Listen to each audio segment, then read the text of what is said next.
Alhamdulillah, salatu wassalamu ala rasulillah wa ala alihi wa sahbihi wa mawala. Rabbi shrah li sadri wa yassir li amri wahlul 'uqdatam min lisani yafqahu qawli. Allahumma faqihna fid din wa alimna ta'wil. Allahumma zidna ilman nafi'an wa rizqan thayyiban wa amalan mutaqabbalan. Allahumma la ilma lana illa ma 'allamtana innaka antas samiul alim wa tub alaina innaka antat tawwabur rahim. Bapak Ibu yang dirahmati oleh Allah, amma ba'du. Kita lanjutkan kisah Raja Najasyi dan kaum muslimin yang berhijrah di sana. Di situ ada Amr bin As yang pada waktu itu saya sampaikan dia bersumpah wallahi la ukhbirannahum annahum yas'umuna anna Isa bin Maryam abdul. Demi Allah, kata Amr bin As waktu itu masih kafir, masih musyrik, akan aku infokan ke raja kalau orang-orang Islam itu menganggap Isa putra Maryam itu cuman hamba, manusia biasa. Gitu. Kemudian qalat, Musalamah berkata melanjutkan kisahnya, summa ghada alaihil ghad. Kemudian Amr bin As pagi-pagi menemui Raja Najasyi.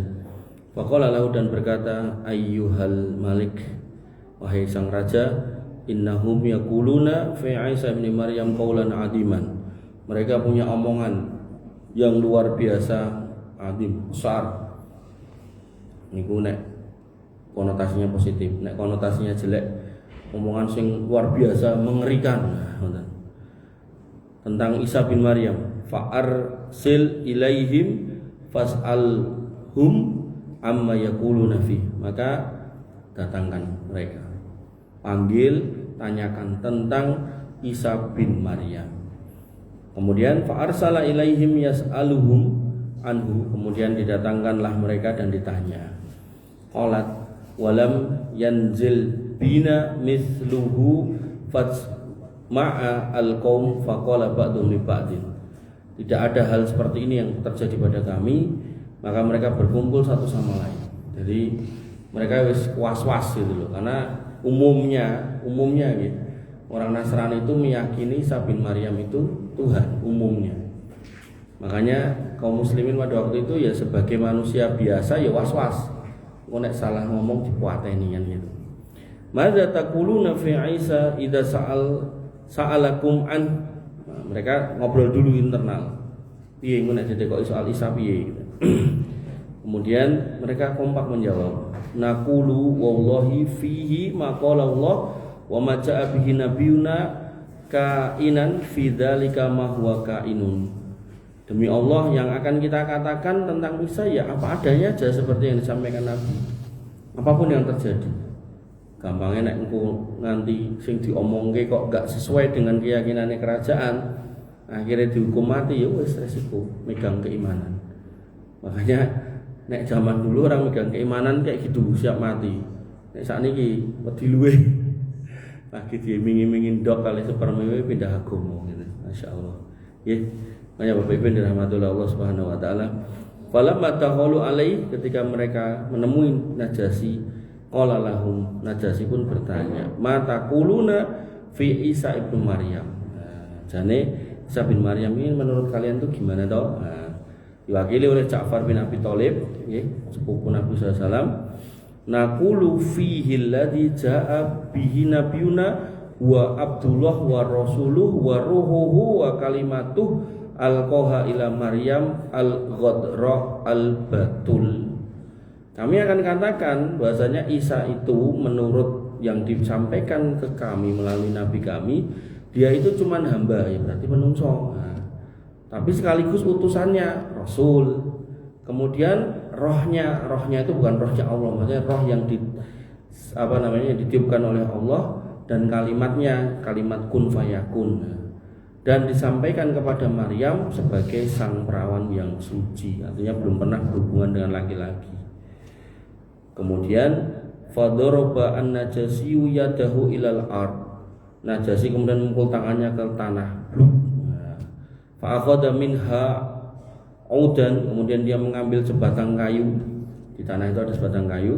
Summa qala, kemudian dia mengatakan, ma ada Isa bin Maryam ma qulta hadzal ud. Bahwasanya keyakinan kami tentang Isa bin Maryam tidak melebihi apa yang kau katakan ini, walaupun hanya sebesar batang kayu yang kecil itu. Maksudnya podo kacek-kacek sithik tapi enggak bakal luwih saka sepene iki ya. Bukan kayu sing gede ngoten mboten, kayu kecil, ranting. Makanya out niku nek jenengan ten napa niku? Ten toko-toko Arab, niku out gitu. Niku mungkin diadai botol kaca.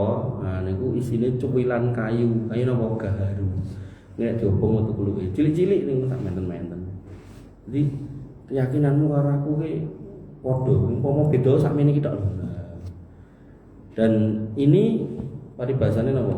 Raja Najasyi niku sudah ngempet punya keyakinan itu. Soalnya napa? Pendetane beda gitu. Pendetane meyakini sebagai Tuhan. Fatana kharat batoriqatuhu haulahu hina qala maqala. Maka uskup-uskupnya yang ada di sekitarnya nggih mulai napa istilahnya? Gembreneng. Nah, penak bahasa Jawa. Gembreneng. Bahasa Indonesia apa penak? Mendengus.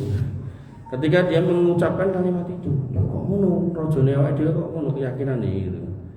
Jadi Raja Najasyi itu masih punya fitrah yang baik. Nah, jadi dia Nasrani tapi meyakini Isa itu sebagai manusia, bukan Tuhan. Nah, pendetanya, uskupnya kok ngono. Kemudian Najasyi melihat gelagat para uskupnya, kemudian mengatakan wa in najartum wallah, meskipun kamu itu gembreneng demi Allah, idhabu fa antum sayumun bi ardi wasuyumul aminuna man sabbakum ghurrima. Nek kowe ora setuju karo aku, ya lunga ning sak nggon-nggone ning tempatku kerajaanku iki, kamu tak jamin aman. Bahkan ada orang yang mengganggu keyakinanmu, engkau tak bereske. Jadi beliau menghargai perbedaan. Jadi tidak memaksakan, kowe kudu melakukan orang tak pateni ndak. Nah, jadi fitrahnya masih baik. Biasanya aku jadi keyakinan ngene lho padha kaya wong Islam iki. Mung nek kowe beda karo aku, ya toh, ya ora apa-apa. Mundur dadi penasihatku. Nah, sak nggon-nggon ning kerajaanku iki, manggono terserah mau di mana silakan. Aku akan menjaga keyakinanmu. Islam kan gitu gitu. Artinya kita sama orang non muslim itu tidak boleh menganiaya. Kita beda, iya. Dia mengakui Isa sebagai Tuhan, ya itu pilihan dia. Aku dihukum oleh jin. Nah, maka toleransi kita sama mereka apa? Kita tidak ganggu ibadah mereka. Tidak boleh. Seorang muslim mengganggu orang non muslim beribadah, tidak boleh. Ya, tapi bukan berarti itu supaya toleransi masuk gereja, misa bareng itu ya tidak boleh. Itu pelanggaran akidah. Doa bersama dengan berbagai macam lafadznya itu tidak boleh. Ya, Bapak Ibu dirahmati oleh Allah Subhanahu wa taala. Summa man sabbakum ghurrima. Terus siapa aja yang nanti mencela kamu, menghina kamu, tak tangkap, tak kayak dendo. Fama uhibbu anli dabron zahaban. Maka demi Allah aku tidak suka kalau aku tuh punya gunung emas. Wa anni adzaitu rajulan minkum wa dabru bilisanil habasyah al-jabal. Dan aku tuh tidak suka punya kekayaan segede gunung emas tapi kok aku menyakiti kalian. Ini persis kayak akhlak Nabi. Nabi itu sampai mengatakan nek saya punya emas segede gunung Uhud, gak akan tak pegang lebih dari 3 hari atau 3 malam, tak bagikan. Nah, begitu sudah terbagikan, ya, maka Nabi pun juga akan membagi kepada orang-orang yang miskin, yang susah dari kalangan orang-orang non-muslim kalau memang diperlukan. Gitu. Makanya nggak kemudian dibiarkan mati gitu, enggak. Sehingga sebenarnya iklim yang ada di Madinah pada zaman itu sangat-sangat kondusif. Tapi begitu yang menguasai mereka, apalagi orang Yahudi, ya mulailah terjadi pembunuhan dan seterusnya seperti sekarang ini. Kemudian ruddu alaihima hadayahuma fala hajata lana biha fa wallahi ma akhadallahu minni ar-riswah hina radda alayya mulki. Maka raja ini memerintahkan kepada para pejabatnya, pulangkan semua hadiah yang sudah diberikan kepadaku dari 2 orang utusan orang Quraisy itu, dan demi Allah aku tidak mau mengambil suap selama aku masih memimpin kerajaan ini. Jadi beliau sudah menganggap itu bukan hadiah tapi suap. Kenapa? Karena tujuannya adalah untuk menganiaya orang lain. Tapi nek benar-benar moro tamu bawa hadiah itu hadiah. Tapi nek punya misi, nah, itu namanya suap. Seorang warga moro ten wali kota bawa sesuatu dalam rangka ini itu namanya suap, gratifikasi. Lah mau ngapel mosok ora entuk. Lah jenengan gak ada kepentingan boten. Ya enten mugi-mugi cair. Nah, berarti suap niku. Tapi nek memang pengen silaturahmi warga ke pimpinan atau pemimpin daerah ya monggo, enggak apa-apa. Tapi nek ada misi ya niku lho, misi niku lho yang enggak boleh. Termasuk nggih seorang murid, seorang mahasiswa mendatangi dosennya membawa hadiah. Ketoke yo baik ketoke, tapi dengan dikasih itu akhirnya dosennya pekewo kayak biji jelek itu dikasih yang baik. Niku nggih termasuk nggih dalam konteks riswah niku masuk. Bapak Ibu yang dirahmati oleh Allah Subhanahu wa taala, fa akhadha riswata fihi wa ma ata'an nas fiyya fa'ati ahum fihi. Maka dia pun mengembalikan apa yang diterima dan aku tidak akan mengikuti kehendak orang-orang ini dalam hal ini. Kemudian fa kharaja min indihi makbuhain, kemudian dua orang itu keluar dari sana Najasyi dalam kondisi terhina, mardudan, tertolak, keinginannya ditolak, alaihima maja'a bihi, dengan misi yang dibawanya ditolak, wa aqamna indahu bi khairin darin ma'a khairin jarin, maka kami pun tinggal di negeri yang terbaik, yang baik, dan dibersamai oleh tetangga yang baik, yaitu seorang raja yang baik. Wa wallahi inna ala dzalika idna zalabihi, yakni mayyunazi'uhu fi mulkihi, dan demi Allah kami tetap di tempat baik itu ketika ada seorang yang menantang kekuatan Najasyi. Artinya waktu kami masih di situ kok ada yang ngirim surat ngejak perang. Zaman dulu gentle gitu. Jadi kalau ngejak perang itu disurati. Wani perang ora, nek wani perang tak enteni ning kene ya. Nek ra wani bayar jizyah. Bayar denda atau bayar pajak. Fa wallahi ma alimna husnan qatun kana asyadda min husni hazinnahu inda dzalika. Maka demi Allah kami tidak pernah merasakan kesedihan yang lebih berat daripada kesedihan yang kami rasakan saat itu, saat Najasyi mau berangkat perang.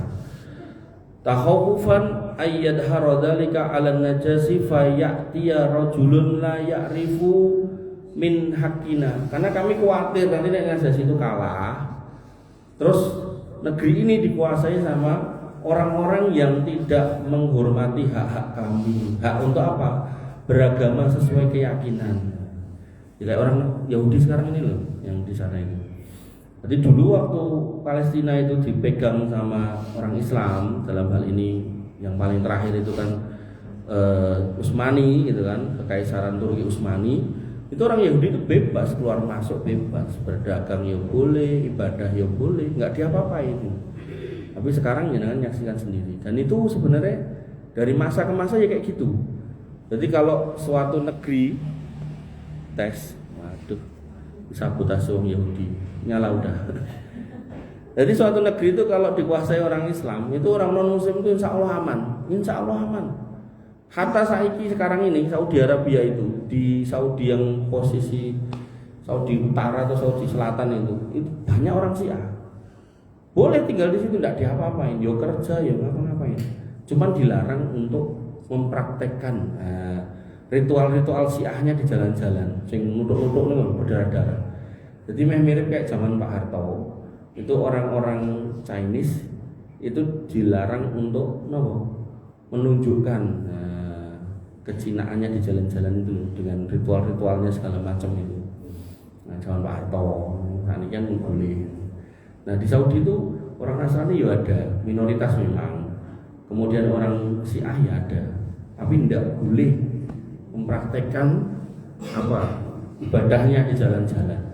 Nah di rumahnya serah lah gitu ya, gitu. Makanya sekarang itu ada beberapa negara itu kayak Australia, Jepang, terus kemudian ya Inggris sama mana lagi gitu loh, itu punya kerjasama sama India yang intinya itu membolehkan masuknya orang India dalam jumlah banyak. Akhirnya apa yang terjadi? Ritual India itu dipraktekkan di negara-negara itu. Jadi kayak di Jepang itu yang biasanya bersih itu mulai reket karu-karuan. Biasanya tidak ada orang merokok di jalan-jalan, itu merokok di jalan. Kita dilihat polisi malah marah gitu kan. Jadi harusnya ya suatu pemerintah itu ketika bersepakat memasukkan orang yang berbeda kultur budaya, nah itu harus berpikir sejauh itu gitu. Jadi saya waktu di Jepang itu nggak berani pak, aneh-aneh itu nggak berani. Buang sampah itu nggak sampah sembarangan, antara wedi kalau pakai wo. Nah, orang Indonesia nggak mau pakai wo. Jadi dikantongi, termasuk botol kosong itu pakai petas pak. Karena mereka terdidik dari kecil gitu. Nah, melebu wong perindapan, rampung buah. Nggak perlu nguyuh sembarangan. Gitu. Makanya ya, Islam ketika mendominasi suatu negeri, insya Allah orang non muslim itu aman gitu. Tapi kalau kemudian tadi sebaliknya mulai, makanya dulu kasus-kasus kerusuhan di timur itu kan, di Indonesia Timur itu kan, itu komposisi orang Islam sama orang nonnya kan rame-rame 50, 40 atau 60, 40 dan disitulah kemudian mereka berlaku aniaya. Nah saya Islam ra itu mendem. Berarti kan akalnya kan lurus. Sing sitoke gene mendem. Wes enek masalah sithik padu. Makanya Bapak Ibu yang dirahmati oleh Allah Subhanahu wa taala, itulah bedanya orang yang dapat hidayah sama orang yang enggak dapat hidayah. Kemudian di sini dikatakan bahwasanya kami khawatir nanti nek raja itu kalah perang, terus yang terjadi yang mimpin ini orang-orang yang enggak menghargai hak-hak kami. Maka Najasyi ya'rifu minhu, yang dia itu tidak seperti Najasyi ini, yang dia itu tahu gitu. Kemudian wasara Najasyi wa bainahuma urdul Nil, dan Najasyi pun akhirnya berangkat untuk perang sementara antara mereka ada sungai Nil. Jadi peperangannya agak jauh di tepian sungai Nil. Faqala ashabu Rasulullah SAW, maka sahabat-sahabat Nabi berkata, man rajulun yakhruju hatta yahduru waqa'atal qaumi summa ya'tiyana bil khabar. Siapa yang mau nonton perangnya dan nanti kasih kabar. Jadi orang Islam waktu itu ya was-was. Nek kirone kalah, kita ya harus cabut dari sini. Karena nanti yang mengalahkan, biasa kalau ada orang baik itu mesti wong elek kan gitu. Gitu. Nah, maka yang terjadi nek iki kira dipantau, kita mau meneng ae ning kene, nanti nek sing menang itu masuk sini, udah habis kita. Makanya ayo siapa yang mau mantau. Faqala Zubair bin Awam. Zubair bin Awam mengatakan aku. Jadi Zubair bin Awam ini juga masih jatuhnya masih sepupunya Nabi. Jadi Nabi punya bibi namanya kok jadi lali ya. Habibah. Siapa man? Bibinya Nabi. Ibunya Zubair ini bibinya Nabi. Saya lupa ya namanya.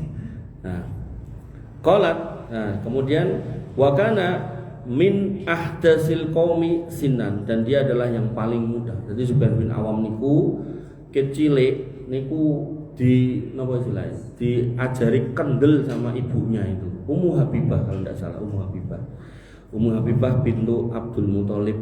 Bener Mas? Mas Ayis. Bapaknya Awam. Ibu ya. Nah, itu diajari kendel, jadi bocah ini biasa dicek ning pertengahan, biasa dites mental, pokoknya tidak boleh jadi penakut. Nah, itu harus kita tiru itu, anak laki-laki tidak boleh jadi penakut gitu. Jadi ceritanya ini Sofia, tenane lho, Sofia ki anu lho, istrine Nabi lho. Sofia, bibinya Sofia. Oke. Sofia ini. Jadi ceritanya itu Ahad keempatnya saya ngisi kajian di Jogja. Terus ulangnya lewat apa niku? Jalan Solo Klaten. Terus mampir di satu masjid pinggir jalan. Dalam masjidnya sepi gitu. Enggak tahu mungkin ada wifi-nya apa ada colokannya, saya enggak tahu. Itu pas saya udah sholat asar tak jamaah, istri saya belum, dan sama istri saya sebulan sekali ngisi kajian dan Jogja. Mampir situ, adalah cah nom ini Ngapunten nggih. Dari ning teras ngoten niku lho. Lagi onani. Wah, iki kula nek ra ngejak istri bojo kula parane tak juga. Paling ora tak keplekke HP-ne gitu. Tapi betul sora-sora lunga-lunga gitu. Itu buat pelajaran nggih, bahasanya kalau bisa di masjid enggak usah dikasih wifi, apalagi sampai dibuka passwordnya. Nah, nanti cah nom-nom ra cetha. Nah, ternyata fitnah yang terjadi di jalan masih belum selesai. Sampai ke daerah Gatak niku enten Talanang. Terus gitu kayak. Ketinggalan ngeten apa pripun? Terus kula ke arah ngerugi, nah dia dari arah timur ke arah Gatak. Terus dia muter balik ngoyak terus ya tak pikir apa mau ngandani mungkin standar mungkin apa gitu kan. Nah delala pas niku kula ngantuk, dadi kula ngantuk ning bojo kula mau mandek gitu ya goncengno aku gitu. Dadi kula kan gonceng iki. Nah terus doyak mikir kula tadi tuh mungkin dhek meh ngelekke standar atau apa gitu. Mandek kok iki doyak wong. Mandek. Niku padahal nggih dalan rame Padang sore ning sore menjelang maghrib nih. Terus begitu mandek to masih niku Talanang niku. Anu niki napa rencang kula? Rencang. Tak pikir kowe arep ngandani apa Mas? Mboten kula ajeng tangan niki apa rencang kula. Mboten ketingale. Iki poncone kuwi pon. Ora. Anu cobi niku masker emang buka riyen. Bojo kula nganggo masker. Yen buka. Bojo kula, "Wah, iki wis moh lho Mas ngono." Mosok kok cek mbok paksa gitu kan. Lah, kula pengen buktekke niki rencang kula mboten. Lho lah ngopo emang? Ini mumpung wis moh aku. Terus akhirnya tutup ngayal gitu kan. Saiki njalukmu piye aku. Ngejak gelut piye ning kene aku. Terus akhirnya orang itu pergi. Terus sono malah ngono pergi. Nah, pas pergi itu topinya jatuh, muter lagi ngambil topinya kalau jikoke ya, kelolong kayak gitu. Artinya Bapak Ibu yang dirahmati oleh Allah ngeten maksud saya. Bahasanya kita tidak boleh menganiaya orang, tidak boleh menyakiti orang, tidak boleh. Tapi begitu istri kita, anak kita, orang tua kita, khususnya yang lemah-lemah itu perempuan-perempuan itu berhadapan dengan orang-orang semacam itu, ya kita tidak boleh lari. Gitu. Misal paribasane ya ini alit kados Mbah Abdul Qadir ketempuke kalih kula sing gedhe niku pokoke wani, turah kendel soal engko mati pikir keri. Makanya itulah Islam nggih, artinya kalau memang itu sebuah kondisi yang kita memang dibutuhkan untuk menjaga kehormatan kita, keluarga kita, ya jangan takut. Makanya saya sedih ada anak-anak muda nang WC diterke mboke, delok turu mencolot gitu kan. Ngopo nggih. Kula niku bola-bali diceritani soal gendruwo pocongan yo sakjeke urip ora tau ndelok. Wong sing ndelok kuwi yo kan tak tekoke ngakune yo ndelok. Iki jane salah mangan opo ini. Kok iya enek men lakonmu koyo ngono iki. Nggih. Bapak Ibu dirahmati oleh Allah Subhanahu wa taala, nggih. Maka Zubair bin Awam paling mudah menawarkan diri. Dan nanti dalam kisah perjalanan Ali bin Abi Thalib nggih ngoten. Ali bin Abi Thalib itu kalau ada sebelum perang dua pasukan ketemu, baru satu lawan satu dulu senggel, itu selalu dia menawarkan diri. Dan sering ditolak sama Nabi. Ora kowe sing liyane sik. Tapi terus nawarnya terus. Dan qadarullah yo akhirnya mangkat tur yo menang gitu kan. Makanya Bapak Ibu dirahmati oleh Allah nggih, seorang muslim itu pokoknya tidak boleh jadi penakut. Nah, kemudian fanafahu lahu kirbah. Kemudian mereka meniupkan udara ke dalam kantong kulit untuk membuatnya terapung. Karena tadi ada sungai tadi, ini pelampung. Faja'alaha fi sadrihi summa sabaha 'alaiha hatta kharaja ila nahiyatin nil. Diletakkan di dadanya, berenang menuju tempat pertemuan dua pasukan tadi yang ada di tepi sungai Nil, biha multaqal qaum. Summan talaqa hatta hadarhum, kemudian dia pergi ke sana sampai ke tempat mereka. Wa ta'awunallahu linnajasiyu bidzuhuri ala aduwi. Dan kami orang-orang Islam mendoakan Najasi dan pasukannya yang Nasrani agar menang dari musuhnya. Kompak nih. Wa tamkinillahu fi biladihi, agar dia tetap berkuasa di negerinya, wastausaqa alaihi amrul habasyah, agar urusan orang-orang Habasyah menjadi stabil di bawah pemerintahan. Artinya ini rojo yang baik. Wis tak dongake muga-muga menang, wis muga-muga raja niki wae rasa liyane. Wa kunna indahu fi khairi manzilin, dan kami pada waktu itu tinggal di tempat yang terbaik, hatta qadimna ala Rasulullah sallallahu alaihi wasallam wa huwa bi Makkah, sampai kami akhirnya tiba di hadapan Nabi sallallahu alaihi wasallam yang sedang berada di Makkah. Nah, artinya kembali lagi. Jadi hijrah pertama sempat ke Habasyah terus pulang lagi. Dan ketika Nabi sallallahu alaihi wasallam di Madinah, sudah hijrah ke Madinah, nah terdengar kabar Najasyi itu meninggal.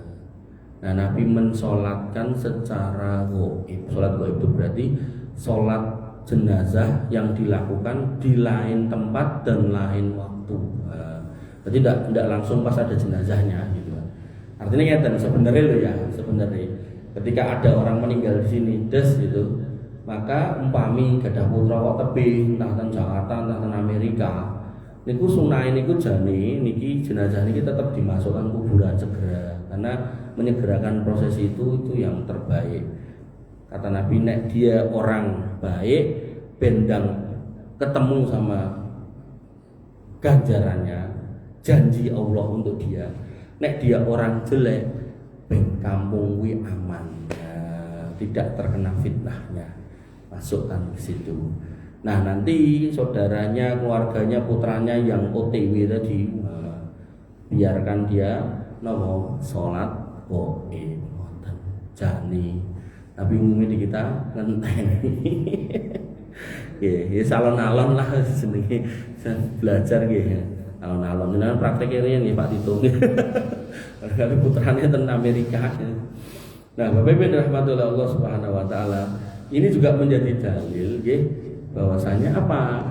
Orang Nasrani yang berkeyakinan Tuhan itu Allah bukan Isa Al-Masih, itu terhitung sebagai orang yang beriman. Nah, makanya nanti ada khilaf ulama, tentang hukum sembelihan orang Nasrani dan menikahi orang Nasrani. Khilafnya di mana? Khilafnya adalah terkait sembelihan, maka ayatnya membolehkan makan sembelihan orang Nasrani. Nah, ulama berkhilaf pada posisi apa? Pada posisi Nasrani sing piye, ya gitu. Nek Nasraninya yang mengimani Allah sebagai Tuhan, sebagai Rabb, nah itu yang boleh, karena dia pasti nyembelih bismillah dengan menyebut nama Allah. Tapi nek yang berpaham Trinitas lah pasti dengan menyebut nama Bapa, Anak dan Roh Kudus. Nah, itu berarti menyebut nama selain Allah, berarti tidak boleh. Jadi di situ sebenarnya nanti. Nah, terkait dengan menikahi juga sama. Nanti Nasrani yang mana? Nanti ada orang yang berpendapat itu Nasrani yang meyakini Allah itu satu-satunya Tuhan, gitu. Bukan Nasrani yang Trinitas. Gitu. Dan nanti terkait pernikahan beda agama, maka laki-lakinya harus wajib yang Muslim. Nah, perempuannya boleh Nasrani. Tapi tadi loh, Nasrani yang mana kan gitu. Itu gampangnya ngeten wis padha-padha wong Islamnya sok padu kok gitu. Ayo bujine karo Pak Soleh padu ping pinten munan. Ora mesti to. Oh, kadang padu munan. Kayak biangat nanti. Padha-padha wong Islamnya sok rame kok nang mulai beda agama gitu. Nah, terus nanti belum lagi nanti dari sisi etika. Etikanya ngeten, ketika misal nggih beda agama dia menyembah Isa sebagai Tuhan gitu kan, maka kita tidak boleh ngantarkan ke tempat ibadahnya, termasuk di rumah kita ya tidak boleh simbol-simbol itu ada, karena angel tuh niku jare prakteknya. Makanya rata-rata pernikahan beda agama itu mau nggak mau yang terjadi yang kita lihat itu mesti dicampur mesti. Jadi ning omah ya nek gereja ya nek musala ya nek Quran nek Alkitab, sok-sok yo enek Natalan bareng segala macam. Nah, itu di situ tuh melanggar ayat lakum dinukum waliyadin. Bapak Ibu yang dirahmati oleh Allah Subhanahu wa taala, pelajaran dari hadis ini yang pertama, keberanian kaum muslimin dalam menjaga akidah. Kisah ini menunjukkan bahwasanya kaum muslimin itu hijrah untuk menjaga agama. Artinya ngeten, orang terbaik pada waktu itu adalah Rasulullah. Kelompok manusia terbaik adalah para sahabat. Mereka itu ya dicoba dalam keimanan. Nabi ya dicoba dalam keimanan. Pramila nek hari ini cobaan kita nggak separah mereka, ya harusnya kita itu berislam dengan semangat, dengan kuat, jangan sampai ngelopro. Nah, dulu tuh orang mau sholat itu dilarang gitu, bahkan diusir, bahkan diboikot gitu kan. Nah kita kan nggak ada yang boikot gitu kan. Paling mau dirasani tangga nih, wah saiki jadi solihwah, ben rapopo, malah dijak sisa nih ya. Kemudian yang kedua, keutamaan Najasyi. Nah, Najasyi disebut sebagai pemimpin yang adil dan memberikan kenyamanan dan keamanan bagi kaum muslimin, sehingga pemimpin non muslim itu bisa adil. Kapan ya? Ketika dia bisa memperlakukan semua orang dengan sesuai dengan haknya. Tapi kayak yang kita lihat hari ini ya, standar ganda, terus genah mateni wong sakmono kaya jadi belo ya wis jenenge ya wong adil gitu. Kemudian strategi kaum Quraisy. Kaum Quraisy menggunakan diplomasi dan hadiah untuk melawan Islam yang menunjukkan permusuhan mereka terhadap dakwah Nabi. Artinya model kayak gini itu sekarang ya ada, dan ini sudah ada dari dulu. Berarti napa? Gurune padha sinten? Gurune padha berarti sinten? Biyen enek saiki enek berarti gurune sama sinten? Ya setan itu kan. Nek guru manusia kan sudah pada meninggal. Nanti saya ngajari sinten ya setan. Nanti setannya dulu ada, sekarang ada. Ngajari suap menyuap. Nah, itulah setan. Kemudian pentingnya perlindungan seorang pemimpin. Nah, kisah panjang ini adalah menyebutkan tentang pemimpin yang adil itu sangat penting dalam menjaga hak dan kebebasan beragama. Makanya kita sebagai orang muslim ya tidak boleh menyakiti orang non muslim. Dan mungkin saya sudah sampaikan beberapa kali di sini hadis Nabi mengatakan, man qatala mu'ahadan lam yarah raihatal jannah. Siapa yang membunuh orang non muslim di negeri yang enggak ada peperangan, maka tidak akan mencium bau surga. Artinya ketika saya jelaskan tentang Isa Al-Masih siapa di sini, itu bukan untuk membenci mereka, bukan. Tapi untuk mendudukkan ini loh akidah kita, akidah mereka itu. Nah kita hormati mereka dalam proses ibadah. Nah kita jangan campur adukkan dengan mereka. Itu posisinya ini. Nah, mikir kebantaran nenek sing protes ya, monggo menjawab yang baik. Jadi memang kita itu sedang belajar bagaimana mendudukkan yang benar, gitu.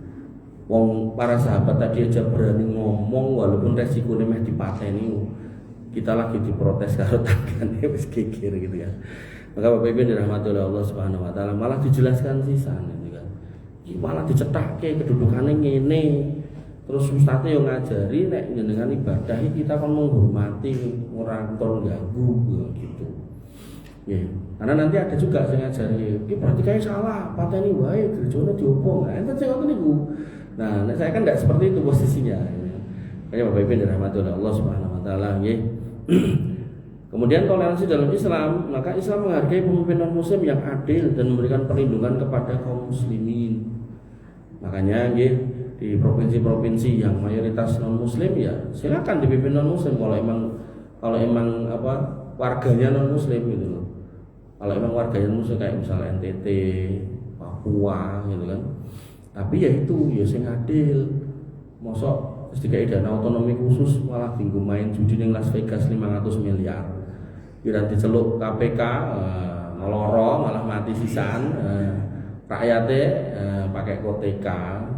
Untuk dapat supermi satu aja dia harus ke sungai bawa ikan sak renteng dijolke ning gone tentara. Cobi miris klambine niku bajune niku Pak. Niku ngumpuli lap motor, lap truk lho, luar biasa. Miris padahal 500 miliar tuh kok klambi, tok piro niku? Sak pabrike ya. Gitu, makanya kadang itu ironi ketika warganya dengan dibungkus kata-kata melestarikan adat. Ning asine jane ya ora mampu tuku. Mung dikeki koteka kan kantun saka wit napa niku to diketok-ketok ngoten niku terus dikrowoki terus ditancepe ning tenggenan niku to. Burine ra ditutupi gitu kan. Nah, berbungkus menjaga budaya tapi prakteknya yang terjadi pejabatnya pesta pora judi Las Vegas 500 miliar itu mati Sebut jenenge NMB, Lukas NMB. Meninggal. Kemudian keberanian Najasyi dalam menegakkan keadilan. Najasyi tidak terpengaruh oleh hadiah dan tekanan, menunjukkan pentingnya pemimpin yang adil.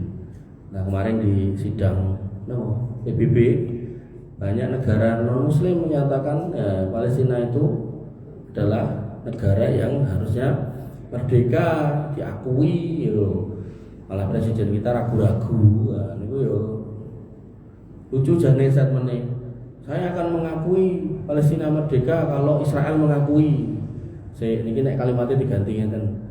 Saya akan menyatakan Indonesia merdeka kalau Belanda mengatakan Indonesia boleh merdeka. Kira-kira merdeka mboten jenengan? Rabakalan gitu kan. Harusnya tidak seperti itu.